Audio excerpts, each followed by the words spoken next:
good afternoon, good evening, or good morning, depending on where in the world you're signing in from. So we're all the way from California to Singapore today, so it's quite an international audience. Thank you so much for joining us. Today's panel discussion is about Nevada and its lead in the race to provide America's lithium supply. It's great to have you all with me today.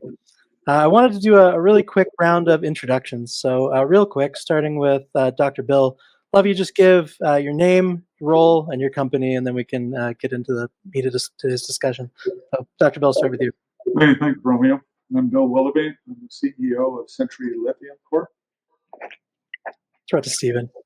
Yep. How you doing, everyone? I'm Steve Rentschler, CEO of Nevada Lithium Resources.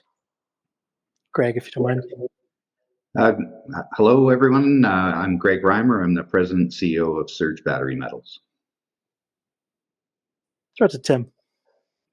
Good morning. I'm Tim Crowley. I'm the Vice President of External Affairs for Lithium Americas. And Robert, and finally Amanda. Good morning, everyone. I am Rob Galarian, the Administrator for the Nevada Division of Minerals. Hi, everyone. My name is Amanda Flokini. I am the International Business Development Director at the Governor's Office of Economic Development here in Nevada. Nice to see you all. Awesome. Well, it's really great to have all of you with me today. Before we get into the protein of today's discussion, I do have a bit of housekeeping to do.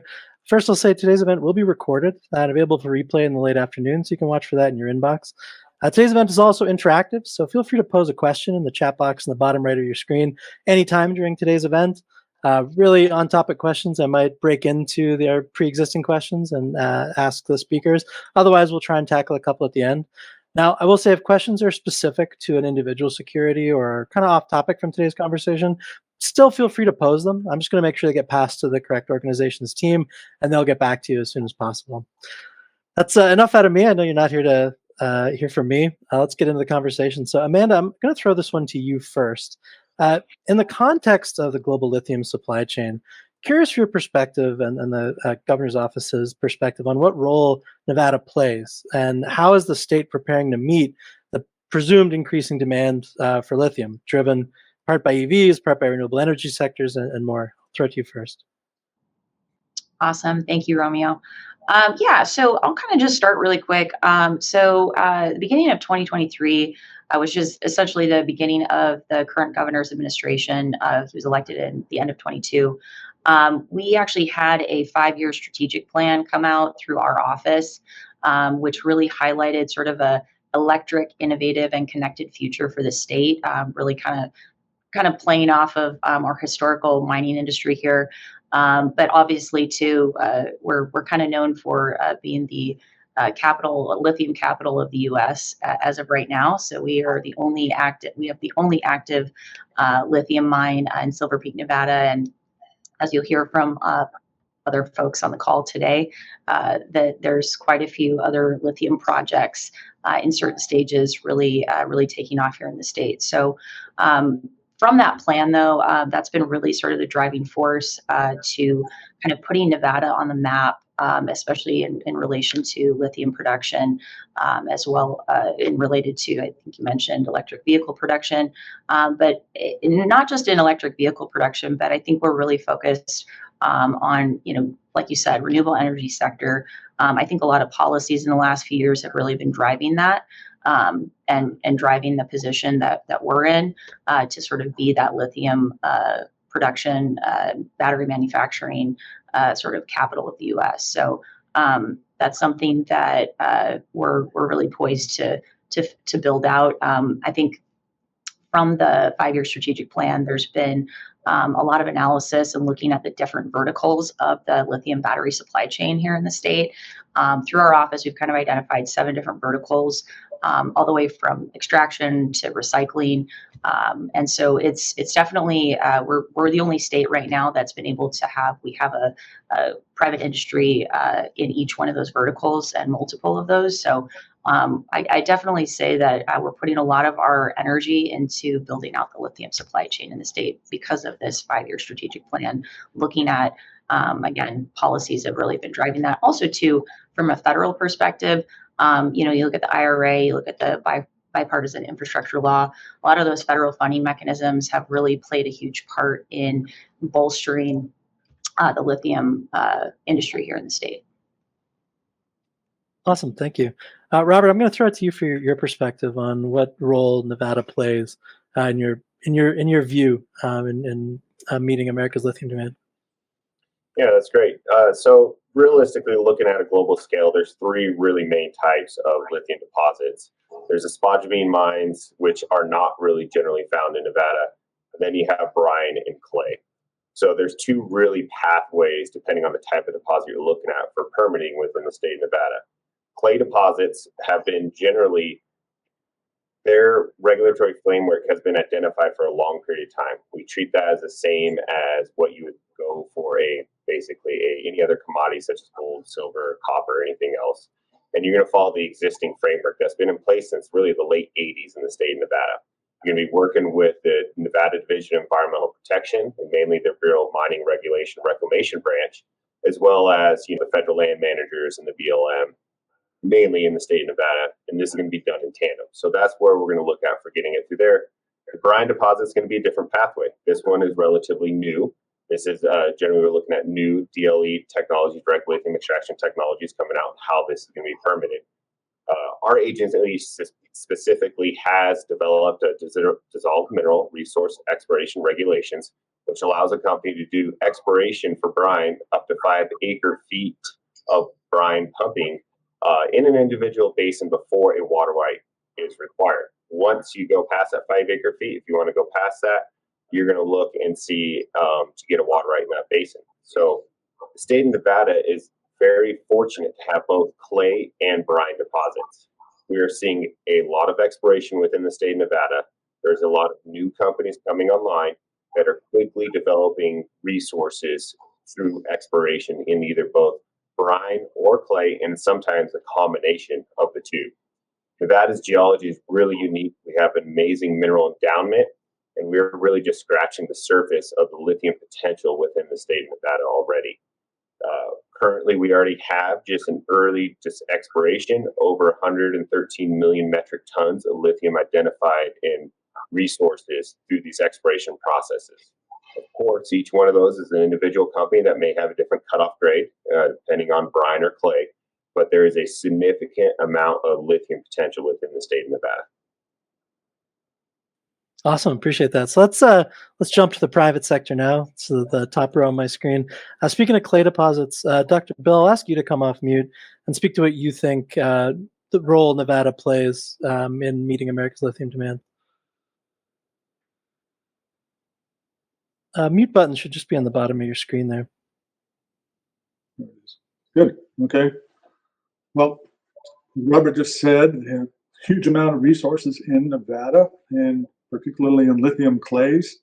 That puts Nevada well beyond any other country, say like Bolivia, which is supposed to have big salar deposits and a lot of resources in brine. So we're definitely have the resources that we can carry out a major move in the country in terms of domestic supply. In that regard, it's not just having the resources, it's what can you do with it. Our deposit in particular is easy to mine, it's right at the surface.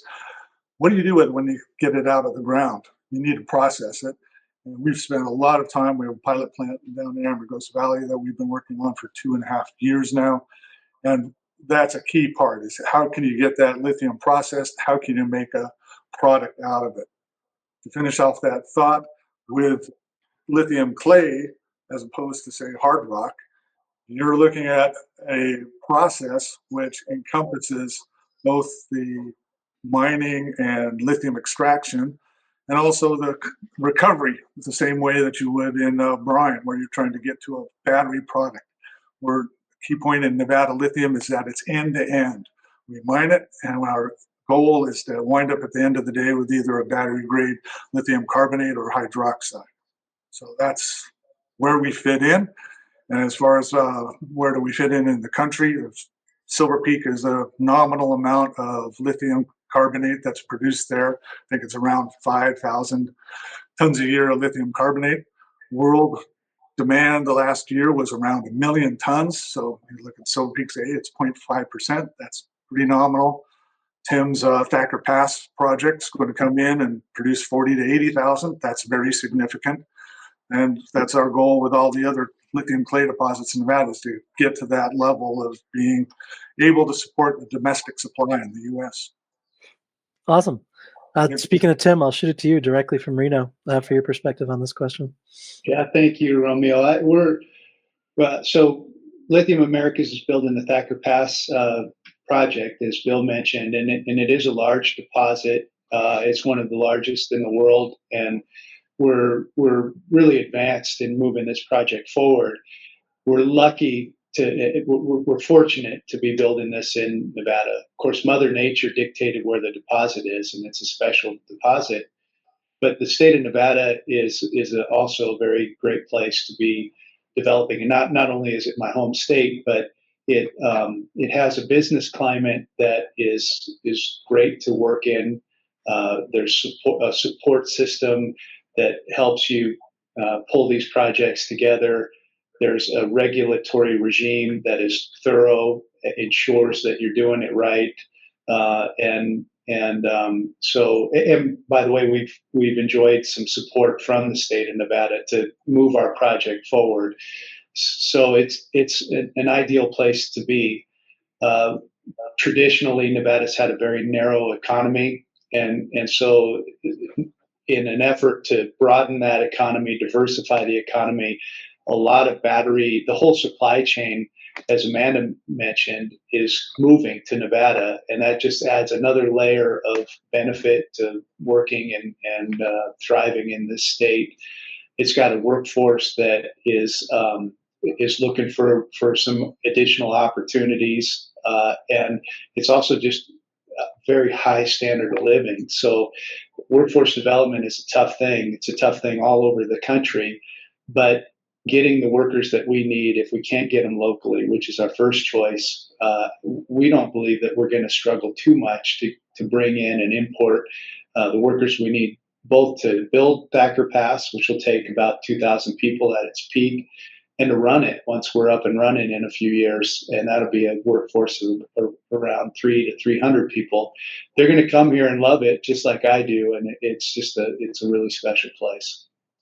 Awesome. Thanks. Stephen, I'll throw it to you for your perspective. Yeah, it's so interesting what a few years time can make in terms of the outlooks for certain aspects of the lithium industry in particular. And the reason I say that, and I always try to put into context for people, is that we're in the very, very early innings of a ball game. That's essentially the rules have been changed because of things like the IRA and not allowed to have Chinese content and certain things. It's a very, very distorted marketplace. But only 3 years ago, very few people thought the clays would be economic, that they would be able to contribute to overall global supply in a meaningful way. And obviously, Nevada is geologically endowed with these massive deposits. And frankly, I've been telling people my thoughts were that Nevada was going to be the centerpiece of the U.S. lithium industry, essentially going forward. Once we sort of got past the direct lithium extraction is the panacea for all producers, and we're just going to get these lithium brines out of old oil wells and things like that. I was most impressed about a year ago when the governor of Nevada went to Canada to basically get insight from the Canadian government as to how to extract maximum value from the lithium supply chain. So, from my point of view, even with the storied history of gold and silver production, I mean, Nevada is, I think, still the fourth largest gold producer as a country, as measured by a country in the world. But clearly looking ahead, I think, to how to best maximize the value for their taxpayers, et cetera, and obviously for the security of the country. There's a tremendous, I think, there's a tremendous amount of originality, imagination, whatever you want to call it, that I think can come to play in Nevada as a consequence of the fact that about 85% of the land is owned federally. And I know most people look at that as a problem, and I look at it a little bit differently. And in particular, I think because of infrastructure that's going to be needed for these massive projects. So, in all, the way I look about it is perhaps the battery plants are going to be a little bit closer to where the cars are assembled, perhaps in the southeast of the U.S., perhaps obviously in the Midwest, as Detroit makes its transition. Obviously, we have Tesla not far away. But from a supply perspective, I think that there's just no doubt that though you will have other parts of the U.S. contributing, Nevada is going to be the centerpiece, and this is where the bulk of the production is going to occur. Appreciate that, Stephen. Greg, I'll let you wrap up this question. Yeah, well, I agree with what Stephen just said, and really what my colleagues have said before him. I mean, we're in a global market here. There's no question about that. But all the companies on this call and the state of Nevada are going to play a key role in the Made in America battery supply chain. And Nevada itself is an excellent mining jurisdiction and has a long storied history of successful mining operations and supporting mining generally. So I think that, again, I agree with Stephen that we're going to play a key role in Nevada in that Made in America battery supply chain. Awesome. Amanda, I'm going to throw it to you for the next one, because I think you've probably got the broadest view on this, but curious, and some investors wrote in to ask this question as well.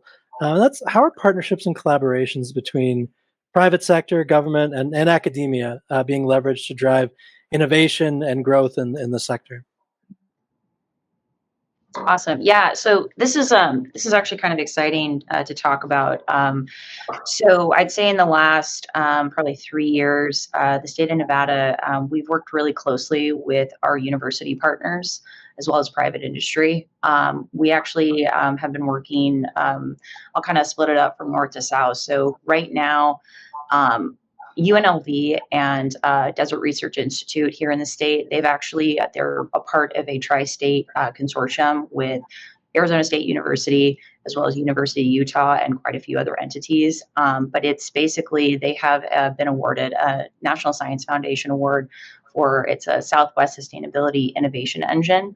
It's about $160 million federal funding injection into the Southwest for 3 different types of sort of research and development and sort of projects in the sort of carbon capture, water technology, and renewable energy space. So being able to kind of work in tandem, or at least sort of create a nice pipeline for new innovative technologies in those sectors, it's been really, really important. But also too, UNR, actually, our office has been working really closely with UNR and I think over 70 different entities, part of a consortium for the Tech Hub through the Economic Development Administration through the Department of Commerce. We were just awarded phase 2 designation, which really focuses on workforce development. And I'll actually get into that as well, sort of from, I think it was, can't remember who mentioned it, but our trade mission to Canada last year was really important in the workforce piece when it comes to mining. But in addition to that, for the Tech Hub, there's also another federal initiative that UNR is working on. They're in the middle of application process for another National Science Foundation engine, which would really it would create a funding mechanism for us to really build out more of the lithium supply chain here in the state. And the Tech Hub and then NSF Engine Award, that's kind of being housed under, we're calling this the Recharge Nevada Initiative, to really sort of, again, there's a lot of entities in here, and we're trying to house it under one easy initiative. So anyway, that being said, the last 3 years we've really been seeing higher ed, state, as well as private industry work together to not only apply for these grants, but also be awarded them. And so it's kind of exciting. I will say that, and I'll kind of pivot back to the trade mission to Canada last year with the governor. We actually had some really great outcomes less than a year from the trade mission. This summer, this has been an ongoing effort, I'd say, even before the trade mission, but I think this is what sealed. There's a really great company out of Ontario, Northern Ontario, called Norcat, and they have one of, I think, the only underground actual mining training facilities in the world, and they just signed a partnership with Great Basin College up in Elko. And Tim, you could probably speak a little bit about that as well, because private industry has been really involved in that partnership. And they actually just were awarded as well almost $1 million WIN award, we call it, through our workforce development director here at GoEd. It's a grant for the sort of building out this workforce development project through Great Basin and NORCAT. So yeah, there's been quite a bit of ramping up of those relationships from private and public sector here in the state in the last few years. Awesome, thanks. And Tim, like Amanda said, you did mention earlier that you had some support from the state. Love to hear from you on your perspective on public-private partnerships and engagement with academia and Nevada Lithium. Yeah, thanks, Romeo. We couldn't build this project by ourselves. We need help, and we haven't hesitated to reach out and get the help that we need, and it comes in a whole variety of forms. At the federal level, the federal government has done a tremendous amount to de-risk very risky propositions, and that's inspired a lot of investment in the lithium and critical minerals world. At the state level, they've also worked very hard to de-risk these types of projects. And just to put a little bit of context around those risks, what we're trying to build here are expensive projects, but projects that really struggle for no fault of their own, but to tell their investors when there will be a return on investment, because we simply don't know.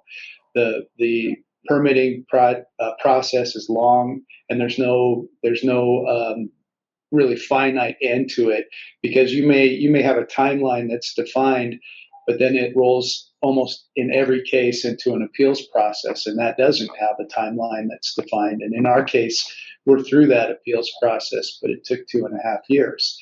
So that increases risk, and it makes it challenging for people who want to invest.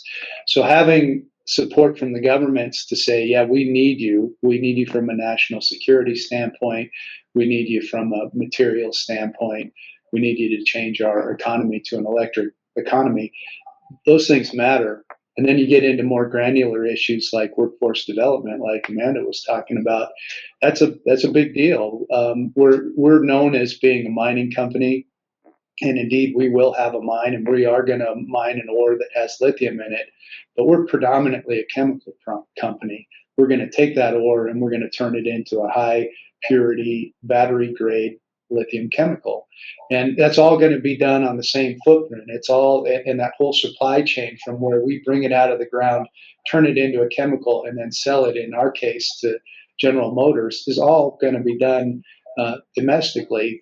But to the workforce, to say, look, we need a bunch of miners to come do this is a flawed message. We need really trained chemical processing operators.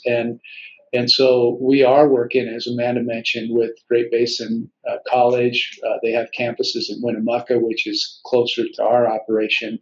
And they're working with NORCAT together. The three of us are really defining or putting specifications around what our needs are. And to the state's credit, they went out and got a grant that said, okay, we're going to meet your needs and we're going to start training your workforce. We go into real construction. We're on schedule to do that later this year. And it's going to take us 3 years to go to get this thing built. So we have time to train the workforce we need to operate it. But that's not going to happen tomorrow, but it's going to happen pretty soon. There's not a lot of time to screw around, and the state is stepping up in a big way. That's great. Dr. Bill, I'll throw it to you for your perspective on public-private partnerships in the state. Well, yeah, to say where we're at, I'm in Esmeralda County. We're just finished a feasibility study. We're nowhere down the permitting road that Tim and Dr. Pass has accomplished, and that's great that they're forging the way for us on that. We work a lot with through the governor's office with Southwest Central Economic Development Authority. They're located down in Pahrump, and they've been a great help just being a supporter. Sometimes you like to have that positive voice to say, hey, you can do this.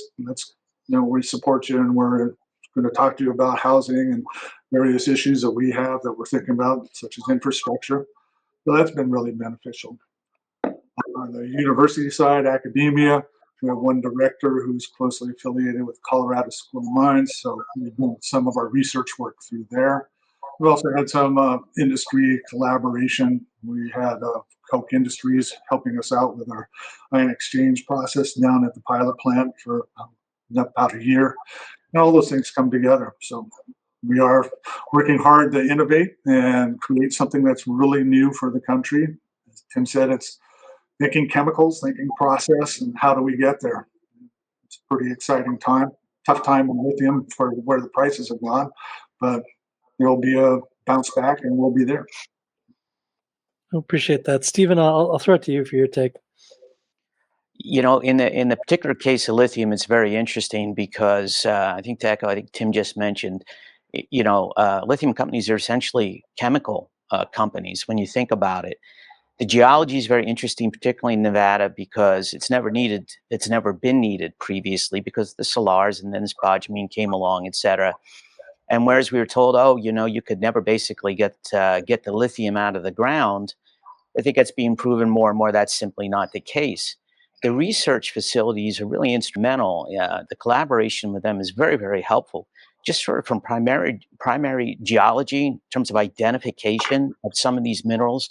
In our particular case, we've just encountered with new drilling a different type of mineralization that is relatively similar to a neighbor of ours and relatively similar to something that's over in Serbia that Rio Tinto is currently looking at. It's just very strange. And then you have once you identify what it is, it's these complex chemical processes that are needed to turn it into a battery grade material, be it hydroxide or carbonate. So I think fundamentally from an academia perspective, these are very, very helpful collaborations. At the state level, again, going back to the fact that Nevada has got this storied history of mining and its inhabitants understand it, local communities, obviously up to the state office, the value is there. Whether or not we're going to make in Nevada a tremendous pivot, perhaps to lithium, and perhaps it could supplant gold and silver over time, I don't know. But what I think is going to be really the most useful is the interface between the state and the federal government. Now, some of my colleagues are farther along with their projects than we are at Nevada Lithium. But the fact is from everybody I've talked to with federal government, and I look at the allocation of money that's coming out, it's one of those issues where the government is trying to pick winners, and to have construction loan guarantees and things like that is all great. If you're trying to essentially minimize risk to taxpayer dollars, which the government administrators will clearly say is one of their main goals. And obviously that needs to be one of the goals. But I think this harkens back to one of the earlier questions, which is we're trying to build out a secure supply from essentially the dirt all the way to the battery.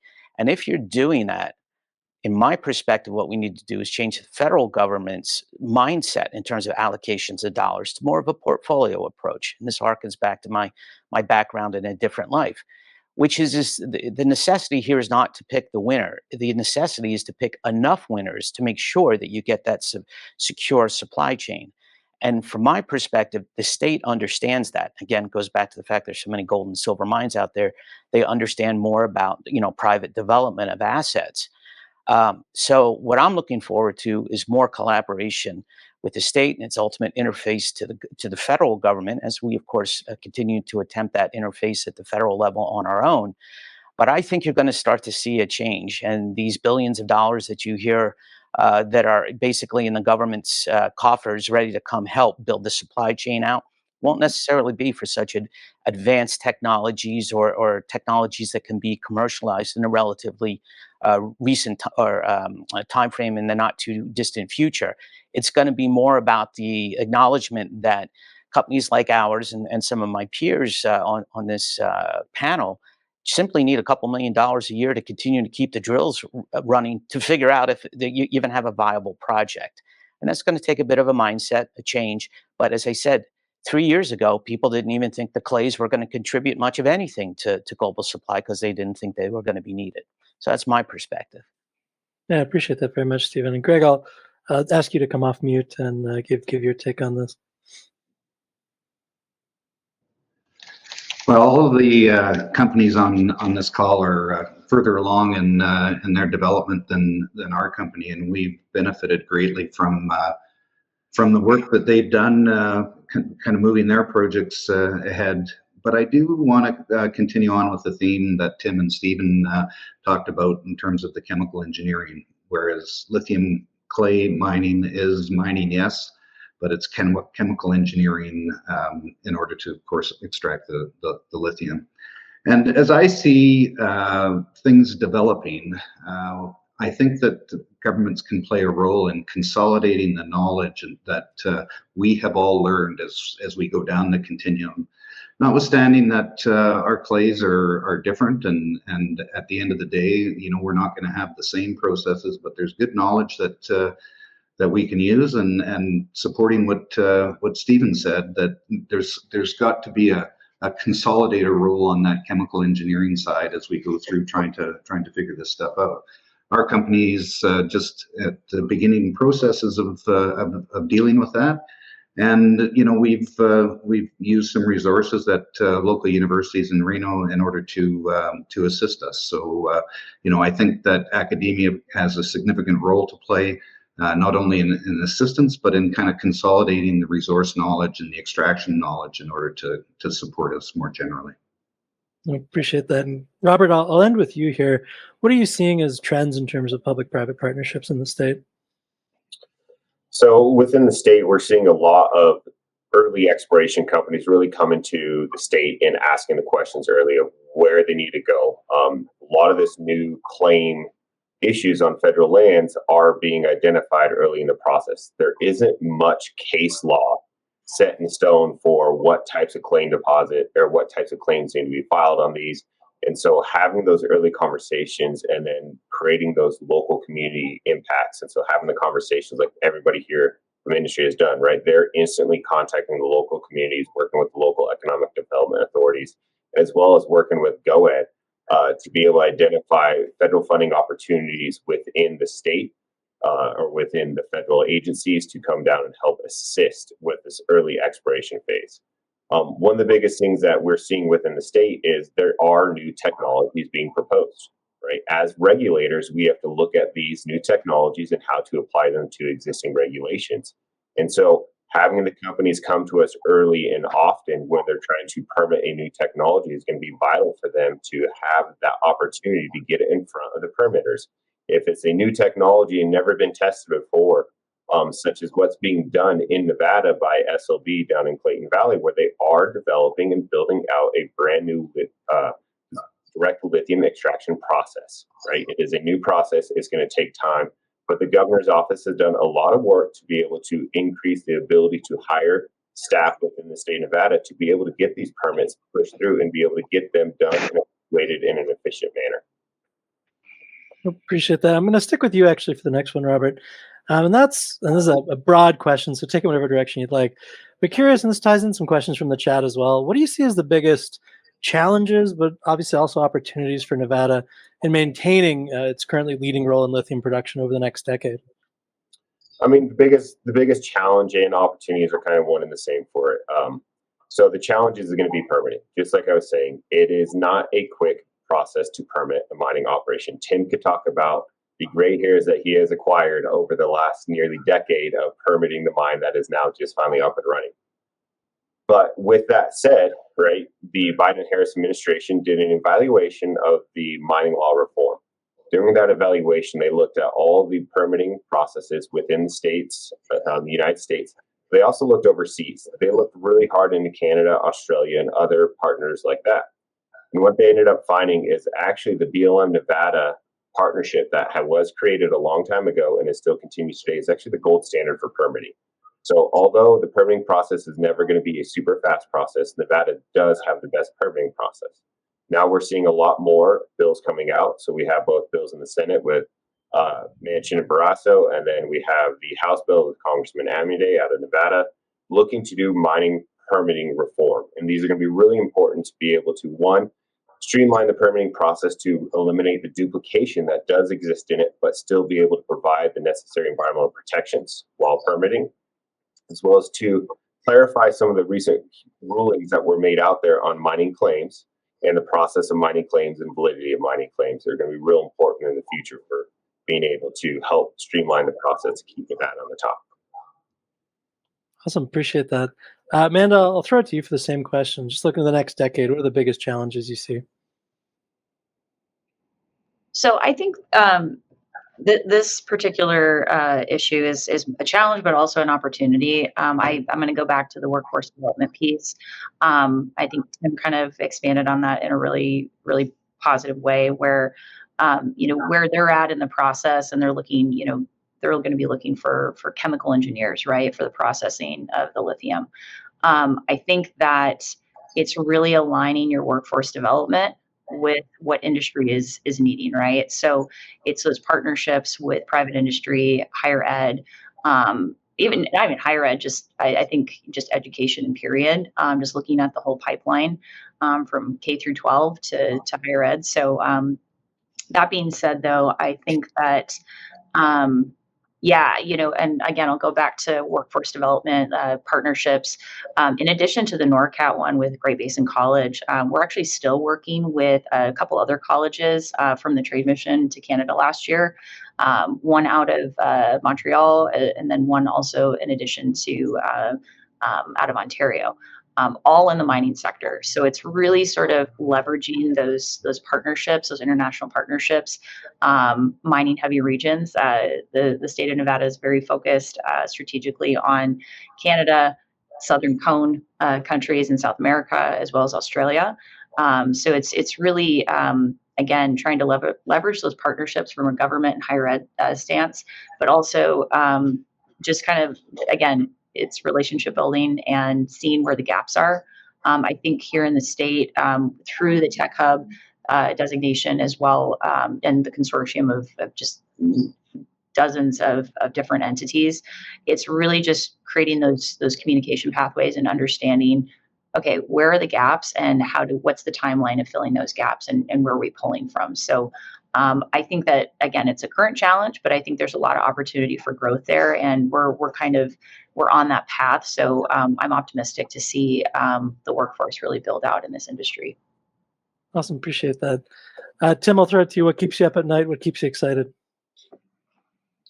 Well, it's been building these projects is hard, and so the things that keep us up at night have evolved, and it was hard going through exploration and figuring out where we wanted to put our plan of operations and designing the project. Engagement is something that doesn't keep me up at night, but it's a big obligation that can be very enjoyable, but it's absolutely essential. You need to keep people informed of what you're doing, what your plans are, where you're going.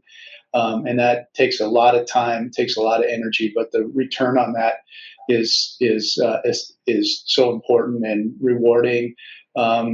We did go through an appeals process that was tough, and we're on the backside of that. We've gotten through it, and we got through it really unscathed because we're doing this project right, and we're building a quality project. So today, it's housing. We've addressed that. We're building a housing facility in Winnemucca for our people. It's workforce development, as we've talked about quite a bit. And I'm remiss if I don't mention my alma mater, the University of Nevada, helping with that. It's not just Great Basin College, but the University of Nevada has been an exceptional partner to us to figure out how to get young people excited about really rewarding jobs as chemical engineers predominantly in this industry.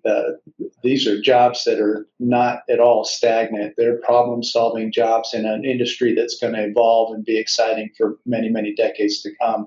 And by the way, pay a very, very handsome salary that will allow young people to build families. And so that's where our focus is today. We are going to go into much more robust, fast construction, and that's not a process I've been through before. So I stay up at night wondering, well, what are the next challenges? Because they're not going to go away. It's hard to do these projects, and so there'll be more to come. Makes sense. There are unknown unknowns, as they say. Yeah. Dr. Bill, I'll throw it to you for what do you see as biggest challenges in the next decade? Well, I'd add to the challenges of permitting, which, we've worked with the Bureau of Land Management in our project, and it's very well laid out with the steps that we're going through. We've done a lot of our baseline work through them, and that part we're pretty happy where we're at and our location. But I'd add to one of the challenges, just financing. Stephen and Greg are definitely back in the resource definition, resource and reserve phase, which we came out of. And that's a really hard process unto itself. It's just getting through the studies and the technical work that you have to do, looking for the flaws in your thinking and trying to bring that all together. And at the same time, trying to elevate your project to the next level through the PDA, through the PFS, and on finally to the feasibility study. Now we're at the point where we're looking ahead and we see detailed engineering coming up. We see a lot of cash that we want to spend in the areas of permitting and just continue to kind of work with the communities. So financing is definitely on our mind. So how do you go about that financing? Well, there's government channels, as we all know, through loan programs and perhaps grants. But there's also just where the lithium market is at today. We've seen a precipitous drop in the price of lithium over the last year from 80,000 down to about $10,000 a ton for lithium carbonate equivalent. And that's a real big jolt to the investing community and to the people that back the small projects to bring them forward. So I would just say, as going forward, prices are a challenge. That's a market that we have to be, even though we're looking long-term down the road at projects, it's right in front of us and hits us. We don't have that price support on our share prices, and we don't have that marketability. That slows us down in our thinking. So that's another big challenge for us. Financing certainly a good one. Stephen, I'll throw it to you for the next decade. The financing challenge is something that, ironically, Nevada also is going to suffer along with all the rest of the juniors, simply because we can all talk about the permitting challenges, and I am not trying to minimize the onerous aspects of certainly the federal permitting process. You build it into your timelines, but the thing is, you don't get to that point until you're a couple of years down the road, at least a couple of years, right? As has been alluded to here earlier, you have to define your resource, you have preliminary economic assessment, you have your preliminary feasibility study. And what people who are not intimately involved with the investment side of this business tend to forget is that we're all non-revenue producers. We have one way to basically get money. I would argue that juniors don't have access to the types of funds that are necessary to advance the projects from the government, again, because every tranche that I see basically says that it's not for mine development. And again, back to an earlier point, we're trying to change that mindset because the federal government does have dollars that could be put to work. But Nevada's going to suffer with the rest of us with essentially the fact that the lithium industry is in its nascent form. This is an immature industry, so you have this crazy volatility because you have expectations of being able to generate supplies on a global basis of, say, perhaps it was somewhere around 1 million tons last year of lithium carbonate equivalent, to in 5 or 6 years 3 million tons or 2.5 million tons, whatever the deal is. That's a tremendous compounded annual growth rate that I would argue is simply not possible. And what that does when you have these kinds of wide misses and then you have narrow overproduction on a supply demand basis, you just get prices that are going crazy up and down and up and down. And it makes the financing tremendously hard to deal with. So to get your next tranche of financing for your next round of drilling is really something that you almost have to grab the money when it's offered to you, simply that you can continue to live another day. That doesn't give you the best investment results. And of course, investors are involved with this to get the best investment results. So it's a long-term outlook. By the same token, the opportunity for Nevada, I think, is tremendous. Obviously, we've all started with the geological endowment, and now I think it's pretty much everybody thinks it's mainstream that these clays, these sedimentary deposits, are going to provide a major source of supply for the U.S. going forward. I look at the opportunities for Nevada, and for people who've never, been there and perhaps think that everything looks like Las Vegas, it's not. Nevada is a massive state, in America's Southwest that has got tremendous expanses between population centers that makes it simpler to develop an infrastructure. And in fact, there is infrastructure. The Union Pacific railroads, go along the south and the north. It's opportunities for private and public types of development projects, things that other countries have done very well. Canada, I think, looks at these types of things, whether it's in Quebec or in the BC coal fields or the Powder River Basin in the US, where you've got multiple tracks for trains and hauling large tonnages, in that case, coal. What I think is going to happen, although all of these sedimentary deposits are very different, and I'll go out on a limb, I think that's where you're going to get most of the production. They're all going to need sort of standard types of things, reagents in big scale. I don't think the product's going to be going out in a big scale because we're all going to try to make a finished battery grade lithium carbonate or hydroxide for sure. But to me, if we look ahead, and Nevada looks ahead and tries to get these partnerships together, so whether it's localized energy hubs through solar, and my understanding is that's where there's a tremendous amount of permitting that's going on. We're lucky; we have power lines right overhead, but we're going to need more as time goes by. I guarantee it. But use the fact that the federal government owns 85% of the land in Nevada. So railway right-of-ways work with infrastructure companies or companies that will simply, want to get a rate of return on tolling over generations. And that's the kind of projects we're talking about. In my particular case, we're looking at something that, on paper might have a 4-year mine life simply because the economics become de minimis afterwards if you want to try to measure it. But we have every intent of being here in 100 years. So by taking the long view approach and coupling that with the history of mining in the state, I think the opportunity for Nevada is tremendous. Appreciate that, Stephen. Greg, I'll throw it to you to wrap this question up before I got some individual questions for everybody. Sure. I would just underscore what my colleagues have said about permitting and financing, and Robert's right in his comments at the beginning of this question. Nevada has a well laid out, well understood kind of permitting process that we can follow. And we're in the middle of our exploration plan of operations permitting process, and we've got some great people at the Bureau of Land Management that are working hard on that permit.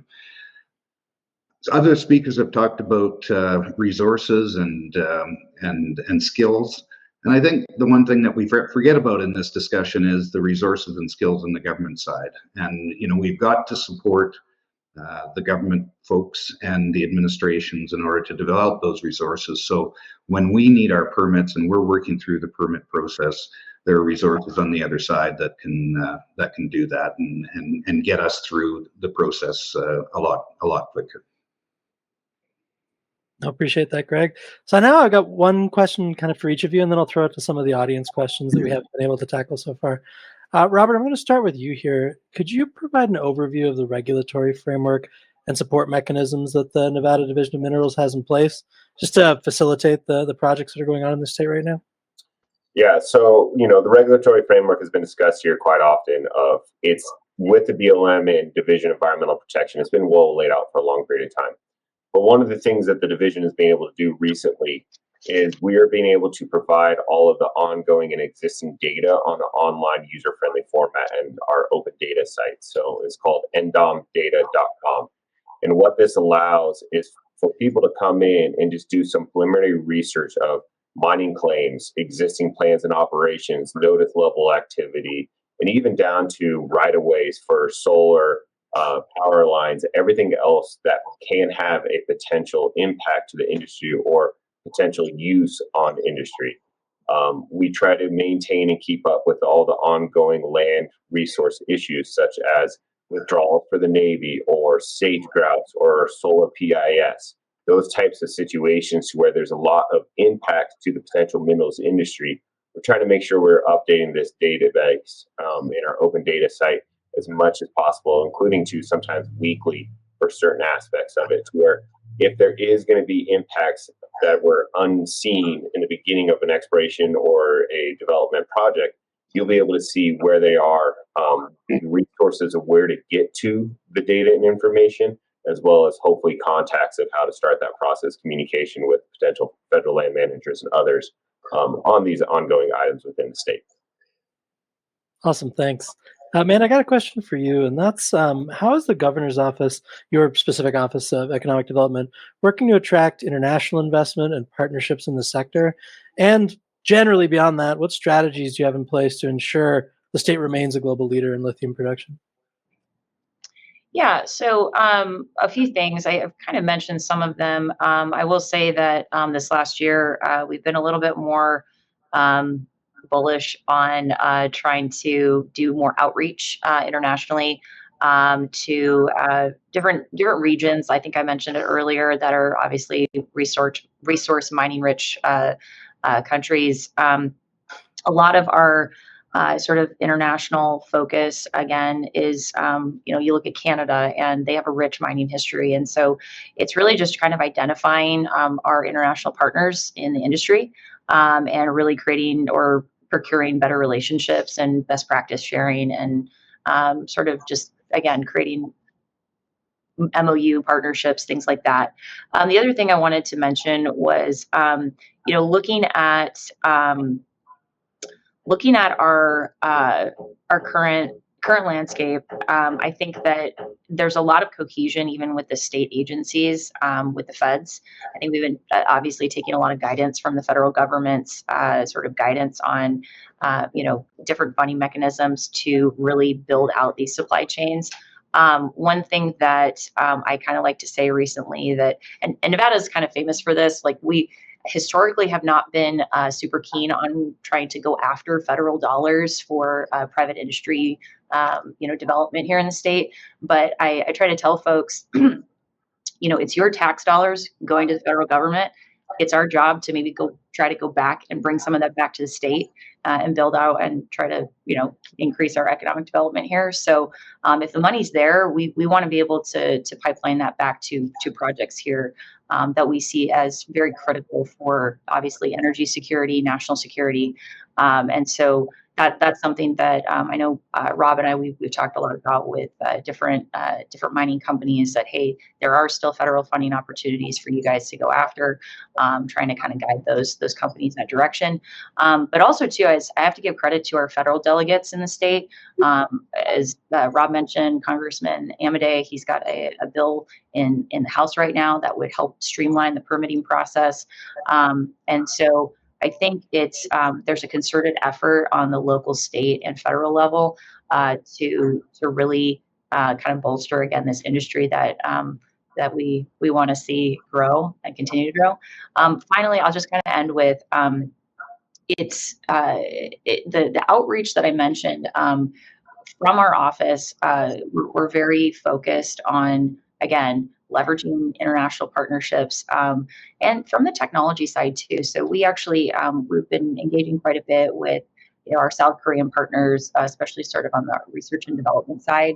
I think that's a really key piece that we're trying to build out, especially from the higher ed standpoint, and just making those connections. And so far this last year, we've seen a lot of advancement in that. So in order to see responsible mining and for the future sustainable mining, we have to kind of have those new technologies enter the state as well. So that's kind of the wrap on that.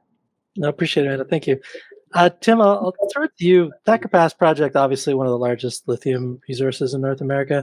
Curious if you're able to share what the next steps are in advancing the project towards production. I think it's great we got lithium companies throughout every stage. You guys are probably towards the end, so just curious what the next steps are. Yeah, thank you. We have been working at this a long time, and maybe this is a little bit repetitive, but it's worth repeating.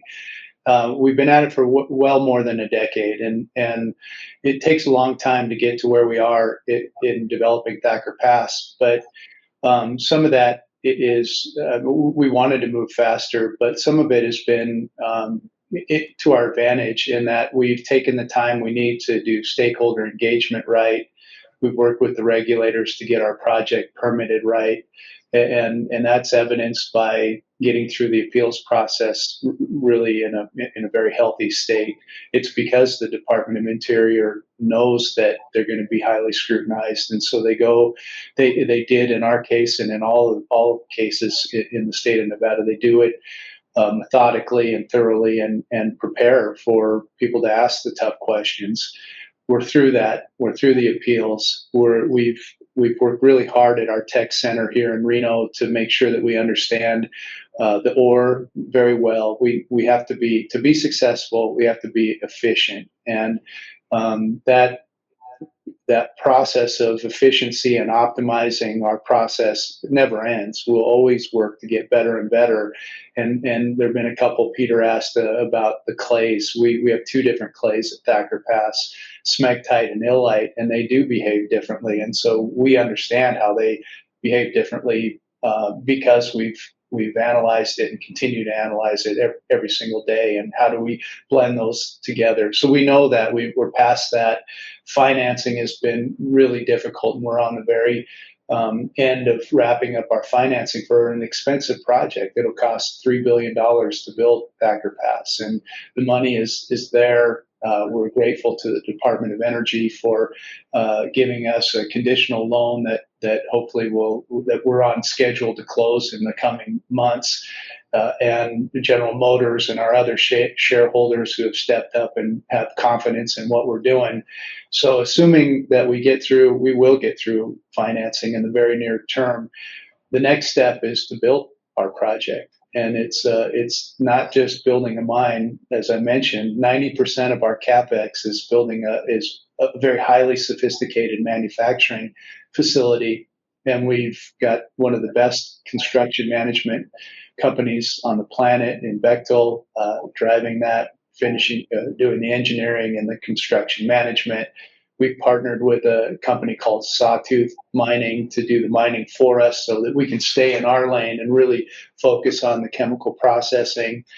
We've already purchased housing for as many as almost 2,000 workers and they'll live in the community of Winnemucca, where they'll be fed and live in comfortable quarters, and transportation to the site to and from is taken care of by us. So they can just focus on doing this job safely and doing it right. We're going to continue building that facility. It's one of the first things we need to do. That's a long-winded way of saying we're at execution mode time, and it's so rewarding because our workforce, we have exceptional people at Lithium Americas. That's the heart of our company, and they've been coming to work for more than a decade in many cases because they believe in our project, they're excited about our project, and now we're going to put it into action and execute this thing. Awesome. Let's look forward to there. Moving backwards in development phase, Dr. Bill, I'll throw it to you. I know Century Lithium's recently renamed Angel Island Mine is kind of in the advanced stage of development. Could you discuss the significance of the project for domestic lithium supply? Curious if you can compare the project and deposit to others in the U.S. Sure. Well, earlier it was said that by Stephen that you have to look at all the options and look at the different ways that we can advance our technology and bring things forward. With our project, we've done that. We're located in a chloride basin. So we have sodium chloride brine around us, right next door to Albemarle and Silver Peak. So we've incorporated that thinking into our process design. We've gone with a chloride leach. It's for us a fairly simple process to get from that stage through filtration of our tailings all the way to doing direct lithium extraction, so-called. It's really just absorption ion exchange to produce a purified concentrated lithium solution, bit of reverse osmosis in there. We found it's pretty easy to make lithium carbonate for our process. So we're quite encouraged by all the technology and advancement that we've done. As far as being an opportunity for us, we're in this basin where we've got the salt water. We've been very conscious of water conservation, how we use that water, and really it's brine. So it's kind of a dirty processed water, but we've been using that as part of the entire sequence. We're also in a location where there's a lot of renewable energy development happening, and that's a great opportunity, particularly in solar. We have a major power corridor, which is coming right by our door, and that's a big benefit. So as far as other advanced projects in Nevada, there's three, of course, Thacker Pass and Ioneer's Rhyolite Ridge. We haven't started our permitting. Well, the final permitting part, we've done our baseline work. But we still have to get financial commitments and move forward that way. So there's a long road for us ahead. We're at a good point to do that. In terms of other deposits in the U.S., other projects, well, let's see, we have on the East Coast, there's Hard Rock Lithium. hard rock, you produce a spodumene concentrate that has to have a conversion plant. Conversion plants are billion-dollar endeavors all unto themselves. Virtually are building the refinery to get to the final lithium product. There's a couple conversion plants that are planned. There's Tesla down in Texas, and Albemarle's planning one, Piedmont's planning two. That'll give us about 150,000 tons a year of lithium product that way. Then you look in the mid-continent, Smackover Pass area, you have Standard Lithium, you have Exxon's moved in, Albemarle's there wanting to produce from a bromine lithium brine. You look at that and say, well, it's great, it's already in solution, easy to process. Well, not that easy, or somebody would be doing it already. Chemistry of that solution is important. Also, it comes with a well field that you have to develop. So in terms of comparisons, Nevada claystones are a very unique place. We need to look at what's involved and the infrastructure around us, but it's a great state for mining in, and we're working hard towards the innovation to bring it all about. Awesome, thank you.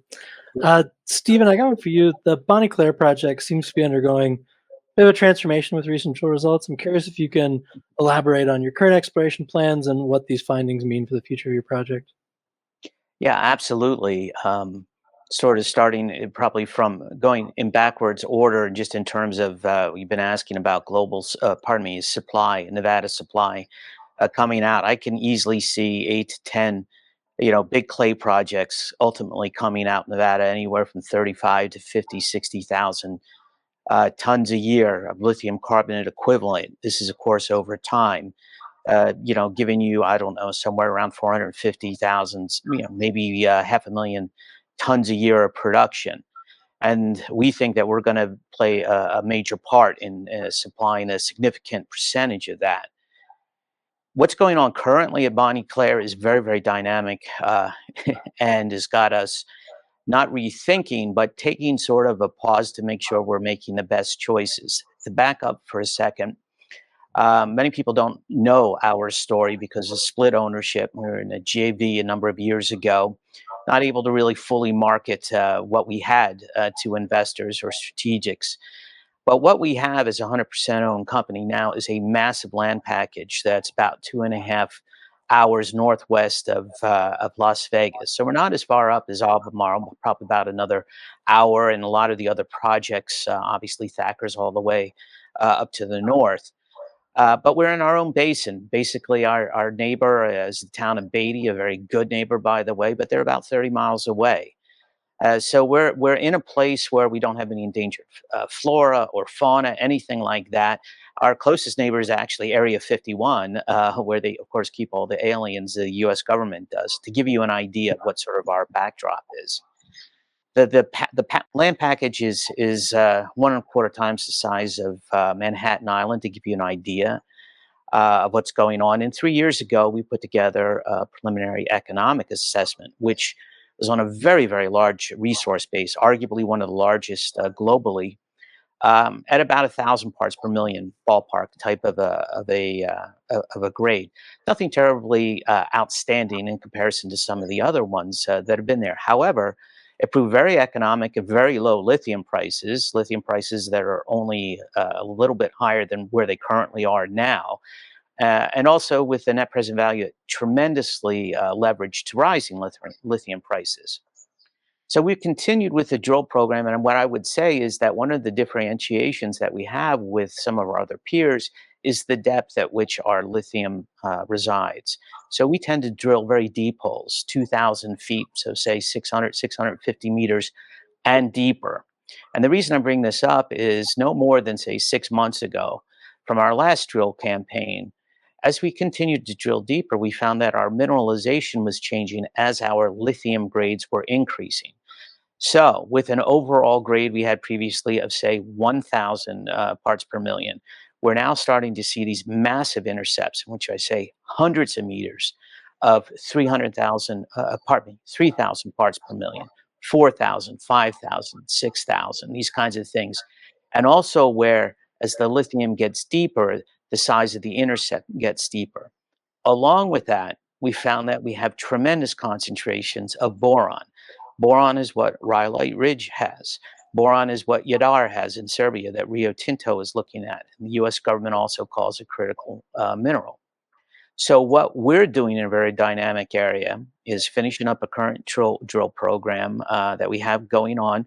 Part of this was to advance the statistical confidence to take us from PEA to preliminary feasibility study. I think that's a very important inflection point with regards to being able to talk to the markets and again to strategics. But now, in the context of what we found with boron coming specifically into the mix as another potential revenue component for what we have, and the fact that our grades have gone up so much more than what we thought we had previously, we have to make sure that we don't sterilize this property, which simply means we don't want to be putting a plant on top of our best lithium. We are in the process now of reevaluating our resource and our PEA, which we intend to update, I'm hoping by the end of the year, before we commence into a new look at our preliminary feasibility study. Whereas previously we thought we would have on the order of 30,000 tons a year of production for over 40 years. We're now looking at, I would think in all honesty, because of the grade change, something much more similar to what Thacker Pass has. And whilst we are obviously trailing them by a number of years, I'm looking forward to getting into the federal permitting process relatively soon. I think we're going to have technological aspects that we're going to need to iron out. But essentially, nobody knows us, and we have a very, very small market capitalization. One of the other strengths that we do have is we have a very, very strong set, in this case also, of international shareholders who recognize the value of what we have at Bonnie Claire and frankly are in it for the long haul. So we have a very dynamic environment, and I look forward specifically to talking to our investors and the markets over the next upcoming months as we sort of unveil what our next steps are, but all very, very positive. Great, thanks, Stephen. And Greg, given the significant findings at the Nevada North Lithium project, how does Surge Battery Metals plan to advance the project from exploration to development? What are the upcoming milestones that investors and viewers can watch out for? Right. Our Nevada North Lithium project is located in northeastern Nevada in Elko County. And our deposit, our lithium clay deposit, is characterized by high grades and near surface. Unlike Stephen, we have our resource right near surface, like within 30 feet of surface, and we're only drilling down to say 500-600 feet for our resource. So we've completed our third year of drilling, and we are set to announce in the next while the final results of that drilling program.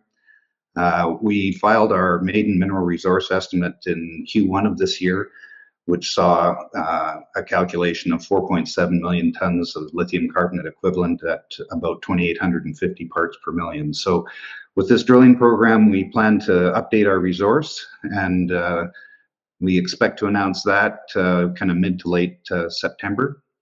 We're also in the process of going through our preliminary economic assessment. We've been working with our engineers on that for several months, and we expect to have that completed by the end of the calendar year. And then finally, we filed our exploration plan of operations permit application with the Bureau of Land Management in November of last year, and we've been working through that process with them, and again hope to have that permit by the end of this calendar year. And subject to receiving that permit, our plans, of course, will be to drill out a resource in 2025. So our permit asks for a 250-acre disturbance, which is a big step forward from the 5-acre disturbance that we're currently operating under. So lots going on, lots of milestones, lots of exciting things for Surge Battery Metals in Nevada North. Awesome, appreciate it. Amanda, there's a question from the chat from Jonathan that I reckon is best suited for you. He asked, what plans does the state have for staffing local offices to ensure permitting process can move as swiftly as possible? So I'll just maybe ask a little more for the question. Staffing like state offices or BLM offices, maybe, I guess, which offices? Doesn't specify, but give an answer for those if you can. Yeah, sure. Well, one thing that I've recognized being in government, we're always pretty understaffed, whether it's state or federal. I will say, actually, and just based on my conversation with Greg a few weeks ago about their project in Northern Nevada, he was able to kind of share with me a little bit of their experience with the state BLM. I think and actually Rob could probably speak to this as well. If you're talking about BLM offices and staffing, I think that given the capacity that we currently have in the state, and again, back to what Rob said, we're kind of the gold standard for permitting around the world. I would say that given the capacity we have, we're doing a pretty good job with the permitting process, especially with BLM. But Rob, you might be able to kind of round off that question a little better. Yeah, no worries. Yeah. So, I mean, at the state level, right, the state of Nevada has historically been the lower end for pay scale for employees compared to other states as well as local county governments, including city. In this last legislative session, the legislature acknowledged that and actually gave us the first real cost of living increase in over a decade. We were actually going the other way and taking net losses by doing furloughs instead of cost of living increases. So when you're looking to recruit and hire an engineer to review permits, it's really hard to hire an engineer when they're literally going to be paid 40 to 50% less than if they went into private industry. So currently we had that initial cost of living increases this last legislative session. Governor Lombardo and his team are doing a statewide study on classifications for the state employees, and then going to be a compensation study to follow that. And that will hopefully produce this next legislative session. So we have the ability to actually recruit the qualified people at the pay rates needed to process these permits in an efficient manner. With that said, at the federal level has a lot of the same issues. It is difficult to continuously keep people in some of these rural locations. And I know at the DOI headquarter office, there's been lots of discussions of how to implement that. I have not been privy to those good discussions immediately, but we do know that, and I mean, Tim can say it too, how many different geologists he's dealt with in one permitting of one mine at an individual office, right? It's a rotating door. And so how do we fix that rotating door to where employees come in, are trained to do their job, and then just jump off to the next one? That's a very large scale problem, a very big question to solve. But at the state of Nevada, Governor Lombardo and the legislature have taken the initial steps and are really trying to move forward to get us to the next level. Awesome. Thanks, man and Robert. Dr. Bell, I got one for you, not for you specifically, but I'll throw it to you first. If anybody has any additional comments, they're welcome to give them. This is from D. Cutman in the audience. He says, you guys have all talked about there's a large number of different deposits, brine, spodumene, clay, etc. He'd like you to just do a quick pros and cons of the different types of deposits for investors in the audience. Okay, well, definitely on the Nevada side, the clay side, I mentioned end-to-end product. So we're looking to go from lithium in the ground to producing it. A lot of chemical processing involved, but to get to that endpoint where you're producing a battery, metal, do it on site. What are the cost advantages of doing that? Well, you're involved in something that's more like a conventional milling situation, but that material's soft. You have varying degrees of mineralogy, which can be leachable, as Tim mentioned, the smectite versus light clays. And that drives a lot of the economics behind it. You need, most of these deposits, an acid plant, whether you're going to go sulfuric acid or hydrochloric acid. That's a decision point in the process. Or maybe even treat them thermally, but still there's an energy input. In that regard, being in Nevada with all the renewable energy, that's a great opportunity for us. Cost-wise, that when I said the word acid plant, there goes the cost. That's a big chunk of your process costs. Whether you're looking at sulfuric acid or hydrochloric acid, that's one of the bigger costs that drive the whole CapEx side. But on the operating side, we have potential with ours with a byproduct, in our case, sodium hydroxide, to keep the cost way down. I think with sulfuric acid plants, you have a cogeneration power ability, so you can cut your costs that way. And also, the Northern Nevada deposits are very high grade relative to ours, and they have a grade benefit in that regard. And Rhyolite Ridge, Rhyolite Ridge Ioneers project has a boron as a byproduct, which Stephen mentioned in his description of Bonnie Claire. So that's the framework around clay deposits. When you shift over to brine deposits, chemistry is important. You're usually dealing with a lot more total dissolved solids in that solution, a lot more salts. And you have to think about, well, if you don't have a mill attached like we do, what are you going to do with that process solution when you're done with it? Well, you have to, it's excess and you're going to have to re-inject it. So not only do you have to worry about pumping it out, you have to re-inject it. With all these clay deposits, we're able to sit down and say, what's our mine plan? You know, we can look out 40 years in the future and say with reliability what that grade of material is going to come to that processing plant. If you're working on a brine deposit, yeah, it might be 400 parts per million now, but what's it going to be in 20 years or 30 years?